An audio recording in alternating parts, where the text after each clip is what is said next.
आगे हम आप बात करेंगे साहब दीदी की भूमिका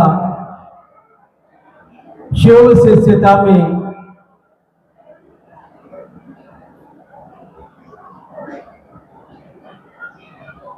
शिव शिष्यता में वरेण्य गुरु भ्राता एवं दीदी मां नीलम आनंद, इस विषय पर थोड़ी देर बात करूंगा। ये विषय महागुरु महादेव की दया से मेरे लिए निर्धारित है। इस आयोजन के निमित्त अपने गुरु शिव साहब दीदी के साथ अमृतसर में आयोजित इस कार्यक्रम में उपस्थित गुरु भाइयों गुरु बहनों, आप सबों को प्रणाम करता हूं। ये विशेष क्षण है मेरे लिए, आपके लिए, संपूर्ण विश्व के लिए, कि हमें थोड़ी देर रुक के इस बात को अपने लिए सुनना पड़ेगा, अपने लिए समझना पड़ेगा, क्योंकि ये जीवन जो हम जी रहे हैं इसके एक भी पल पे हमारा कोई अधिकार नहीं है। इसलिए थोड़ी देर ठहरिए, क्योंकि वरेण्य गुरु भ्राता, याद रखिएगा, गुरुकुल में वो शिव का गुरुकुल हो या लौकिक गुरुकुल रहा हो कभी, तो गुरुकुल में वरेण्य गुरु भ्राता एक ही होते हैं। यह आध्यात्म का सनातन नियम है। शिव के गुरुकुल में हमारे आपके वरेण्य गुरु भ्राता एकमात्र साहब श्री हरिद्रानंद जी हैं, और हमारे आपके साहब दीदी के इस पावन आध्यात्मिक संकल्प में आए तमाम गुरु भाई गुरु बहनों की पोषिका दीदी मां नीलम आनंद है, जो पालन और पोषण में निरंतरता भी लगी हुई है। हमारे आपके पालन और पोषण भी, इन दोनों का शिव शिष्यता में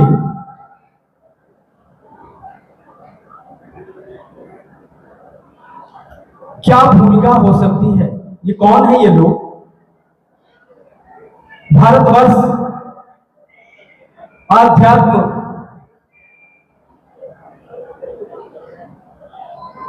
की अनवरत बहने वाली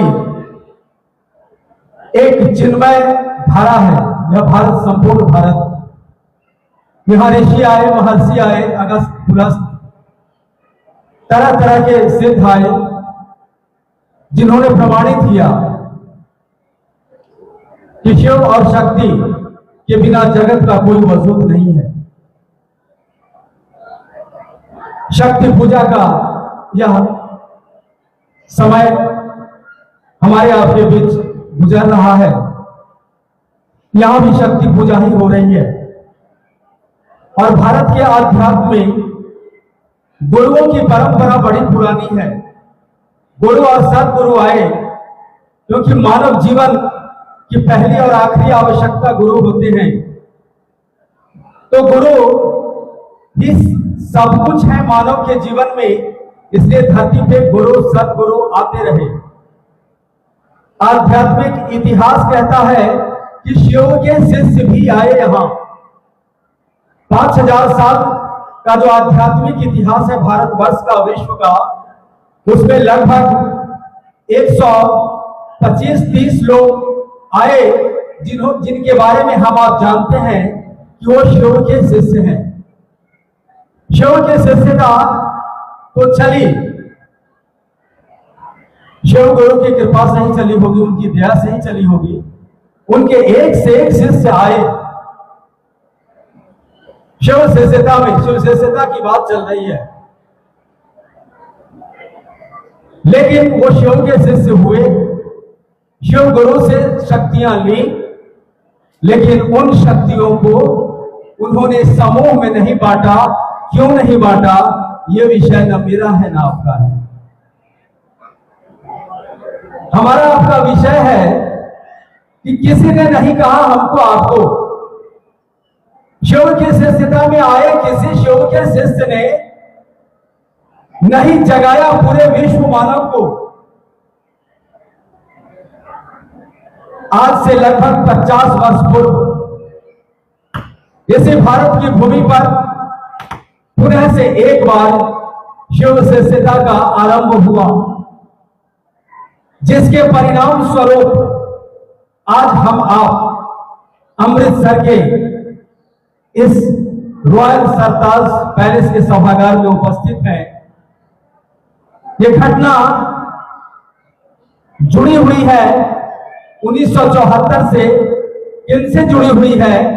साहब श्री हरिंद्रानंद जी से, जो उस समय लॉ कॉलेज के विद्यार्थी हैं, पटना यूनिवर्सिटी, बिहार। पिता इनके एजुकेशन विभाग के डायरेक्टर हैं, निदेशक है, शिक्षा निदेशक है। परिवार में सरस्वती का वास है और उस परिवार में घर का बड़ा लड़का 12 साल की उम्र से मसान जा रहा, अटपटा लगा पूरे घर को, और मसान की यात्रा करते करते गुरुओं से ठगाते ठगाते, अघोरियों से ठगाते ठगाते 15-16 साल के बाद इनको ख्याल आया आरा के गांगी स्मशान में कि गुरु भगवान होते हैं, तो भगवान गुरु क्यों नहीं। और भगवान की कल्पना इनके दिल दिमाग ने जो कर रखा था वो शिव थे। इन्होंने शिव को अपना गुरु बनाया, लेकिन संशय में, अश्रद्धा में, अविश्वास में, और यात्रा चली। शर्त भी इन्होंने रखे। शर्तों के बाहर 1975 में महागुरु महादेव ने सीधे इनके प्राण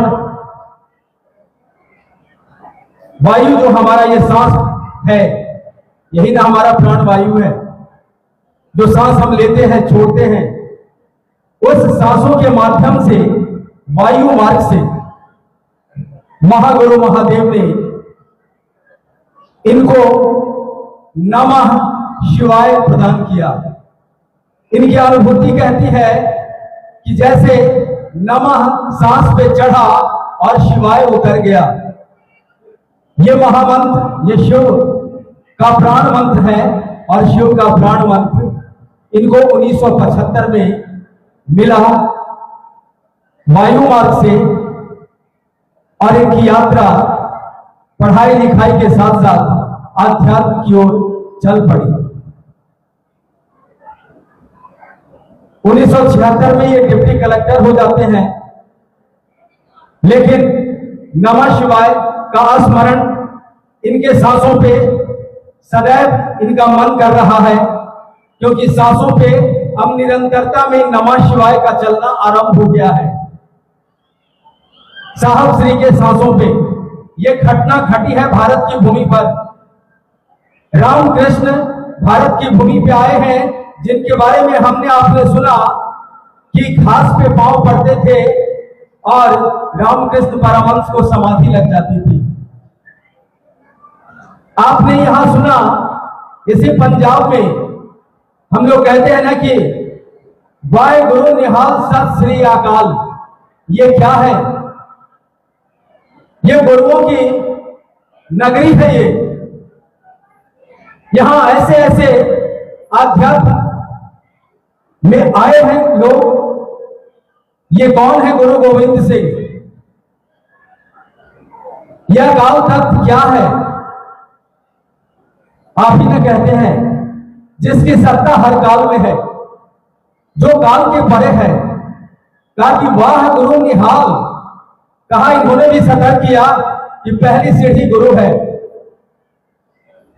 पहली सीढ़ी गुरु है, और तब है सत श्री अकाल।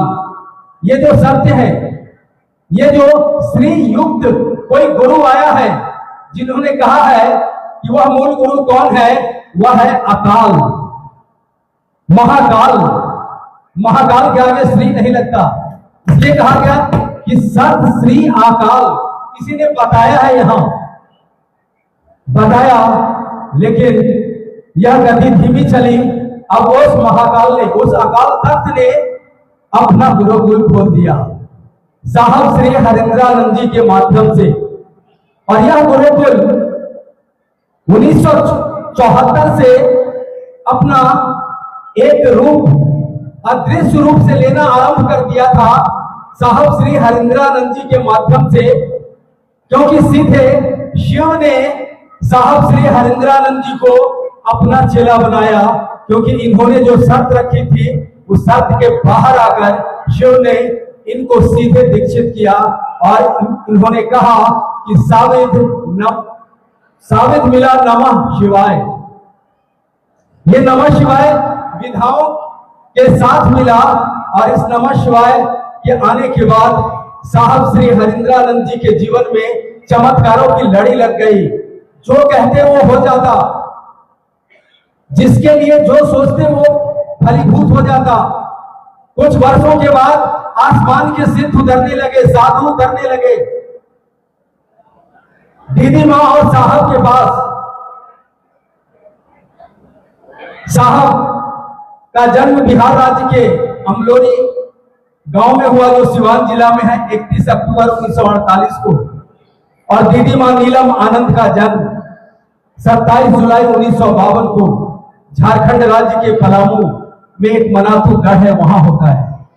इन दोनों शिव और शक्ति का मिलन 22 मई 1972 को होता है, जिसको हम लौकिक जगत में परिणय सूत्र में बंधना कहते हैं। ये शिव और शक्ति के मिलन की तिथि है, क्योंकि शिव ने ही इनको भेजा इतने बड़े कार्य के लिए।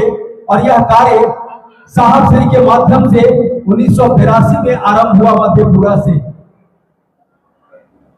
और 1982 से आरंभ होकर के चलता रहा यह कार्य। और आसमान के सिद्धों का आना भी लगा रहा। यह घटना ऐसी नहीं है कि किताबों से पढ़ लिया और किसी ने कोई प्रवचन करके किसी को सुना दिया। यह आप बीती घटना है साहब श्री की जिंदगी में, जिनको हम शिव से हरिंद्रानंद आध्यात्मिक जगत में कहते हैं। उनकी आप बीती ये घटना है, उनके दिलों से गुजरती हुई घटना के ये तमाम क्षण हैं। इसलिए हम आप इसको अपने हृदय में इसलिए दर्ज करें, क्योंकि हमको आपको ताकत मिलेगी। शिव को गुरु बनाने के बाद भी साहब और दीदी माँ कहते हैं कि जीवन में कभी रुकने का, ठहरने का और सुकून से सांस लेने का वक्त नहीं मिला, क्योंकि हर वक्त दिल में यह चलता था कि चलो किसी को शिव गुरु से जोड़ देते हैं, चलो किसी को शिव गुरु से जोड़ देते हैं, चलो किसी घर में रोते हुए बालक को के होठों पे अपने मुस्कान बांट देते हैं। इस बात को बांटने के लिए कभी इनको सुकून नहीं मिला। इस बात के लिए नगर नगर, डगर डगर, एक डिप्टी कलेक्टर, एक प्लास्टिक का घर आपने देखा जो बना के लोग बारिश में आराम करते हैं, वैसे वैसे घरों में बैठ करके आरंभिक दिनों में साहब और दीदी माँ ने लोगों को शिव से जोड़ने का काम किया, शिव गुरु से जोड़ने का काम किया। जरा सोचिए, राजघराने की बेटी, डिप्टी कलेक्टर की पत्नी, एजुकेशन डायरेक्टर की कुलवधू, आने वाले गुरु भाई गुरु बहनों के जूठे बर्तन को धोने का काम किया है। मेरे भाइयों, क्या चुकाएंगे इनका एहसान हम आप? शिव सभ्यता में इनकी भूमिका क्या बोले? इन दोनों ने पूरे धराधाम के एक एक लोगों से वादा किया कि तेरे सब दुख मेरे। और इन दोनों ने कहा कि मेरे सब सुख तेरे, ये अनुभूत गम्य स्थिति है मेरे हृदय की, इसलिए बोल रहा हूं। मैं शिव का प्रचारक नहीं, मैं हरिंद्रानंद साहब और दीदी मां नीलम का प्रचारक नहीं हूं। मैं उनके आंगन में पला बढ़ा उनका गुरु भाई हूं। मेरे गार्जियन है वो, जो पाया है, जो देखा है, वही बोल रहा हूं। और इन इतनी शक्तियों के धारक, इतनी बड़ी शक्तियों के धारक, जिनकी बातें शिव से होती हैं, आसमान के सिद्ध जिनके लिए मिठाइयां लेके आते हैं, देखने में सहज सरल सौम्य और शालीन, लाखों करोड़ों की भीड़ से गुजर गया, लेकिन मालूम नहीं हुआ उस भीड़ को कि साहब इस भीड़ से गुजर गए। मैं उस पर्सनालिटी की बात कर रहा हूं, जिनके मन पे संसार का कोई आकर्षण नहीं चढ़ सका, राज न कर सका। जीवन उन्होंने राजा की तरह यहां जिया, राज रानी की तरह दीदी मां नीलम आनंद ने अपने जीवन को जिया है। मैंने देखा है, आज भी देख रहा हूं। लेकिन बिल्कुल सहज सरल और सीधा।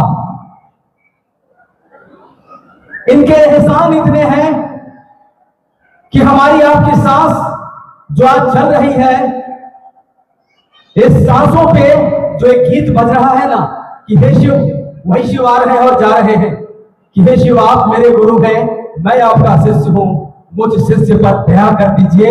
ये जो गीत, ये जो तराना है ना, ये साहब श्री और दीदी मां के हृदय की गीत है, जो आज करोड़ों हृदय की गीत बन पड़ी है ना। ये गीत बज रहे हैं भारत और भारत से बाहर करोड़ों हृदय में।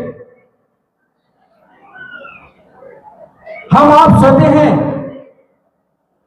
लेकिन हमारे आपके साहब दीदी को न शरीर में रहते हुए नींद थी, अब तो शरीर से बाहर है, अब तो नींद की क्या बात है। वो तो शरीर में रहते हुए भी हमारे आपके लिए 24 घंटा जगने का काम किया है उन्होंने, और आज भी जग रहे हैं वही हमारे आपके लिए, क्योंकि उन्होंने संकल्प लिया है कि जब तक विश्व का एक एक प्राणी शिव का शिष्य यथार्थ में नहीं हो जाता, तब तक शिव शिष्य हरिंद्रानंद का संकल्प पूरा नहीं होता। तो यह तो सृष्टि आती और जाती रहेगी, साहब और दीदी मां का आशीर्वाद कि यह अनुपम बारिश भी होती रहेगी, हम आप आते और जाते रहेंगे, लेकिन साहब दीदी यही है और यही रहेंगे, क्योंकि साधु कभी मरते नहीं। मैं उस साधु की बात कर रहा हूं आज अमृतसर की धरती से, अकाल तख्त की पूज्य धरती से, जो साधु की खेती करते हैं। भारत का अध्यात्म तो कहता है कि साधु मरते नहीं हैं, हरिंद्रानंद साहब तो साधु की खेती करते हैं। कहा ना उन्होंने 5000 साल का आध्यात्मिक इतिहास को ब्रेक कर दिया ना। भारत का आध्यात्मिक इतिहास कहता है कि श्रद्धावान लब्धते ज्ञानम। पहली बार आध्यात्मिक जगत में शिव का शिष्य हरिंद्रानंद साहब आते हैं और कहते हैं कि भारत का अध्यात्म कहता है कि जिसके पास श्रद्धा है वही ज्ञान को उपलब्ध होगा, वही यानी गुरु को उपलब्ध होगा। नहीं, मैं इसको काटता हूं। साहब ने कहा मैं इसको काटता हूं। कहा कि श्रद्धा और विश्वास के अभाव में भी शिव गुरु होंगे, ये मैंने परीक्षा की है। क्योंकि साहब ने कहा यारा के गंगे स्मशान में जब मेरे अंदर यह ख्याल आया तो ना मेरे पास श्रद्धा थी, ना मेरे पास विश्वास था। एक विचार पे मैं खड़ा हो गया और शिव मेरे गुरु हो गए। इसलिए श्रद्धा हो तो ठीक, नहीं हो तो ठीक, विश्वास हो तो ठीक, नहीं हो तो ठीक। श्रद्धा और अविश्वास के दायरे में भी शिव की शिष्यता बलवित पुष्पित होती है और हो सकती है। ये साहब श्री ने शिष्य अनुभूति में लिख दिया है, ये दान दिया है हमको आपको। कहा कि शाकाहारी मांसाहारी कोई भेद नहीं। यह अधिकार किसने दिया? हर व्यक्ति को अधिकार है शिव का शिष्य होने का। यह अधिकार इस कालखंड में किसने दिया? यह अधिकार साहब और दीदी ने दिया। आए तो थे शिव शिष्यता में 120-22 शिव के शिष्य, उनको मैं प्रणाम करता हूं, उनका सम्मान करता हूं, लेकिन उनके सामने सदा सवाल रहेगा कि आपने अपने गुरु का नाम क्यों नहीं उजागर किया जन जन में। तो यह शिव की शिष्यता, जो आज की शिव की शिष्यता है, इसके मूल आधार गुरु हैं, गुरु शिव हैं। लेकिन सदैव याद रहे कि इसके मुख्य सूत्रधार साहब श्री हरिंद्रानंद जी हैं और दीदी मां नीलम आनंद है। इनकी भूमिका को, इनके बारे में 10 मिनट में, आधा घंटा में, 1 दिन में, 2 दिन में, 4 दिन में, 10 दिन में बात खत्म नहीं होगी। नाम है हरिंद्रानंद साहब और कहा भी जाता है कि हरे अनंत हरे कथा अनंता। इसलिए मेरे भाई, मेरे बहनों, आप चलते रहो साहब दीदी के साथ। 3 सूत्र अपने जीवन का आधार बना के दूसरे के जीवन में शिव का के दया भाव को आप उड़ेलते रहिए।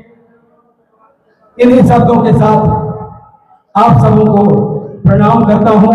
मेरा प्रणाम स्वीकार करिए और अपना आशीर्वाद प्रदान करिए।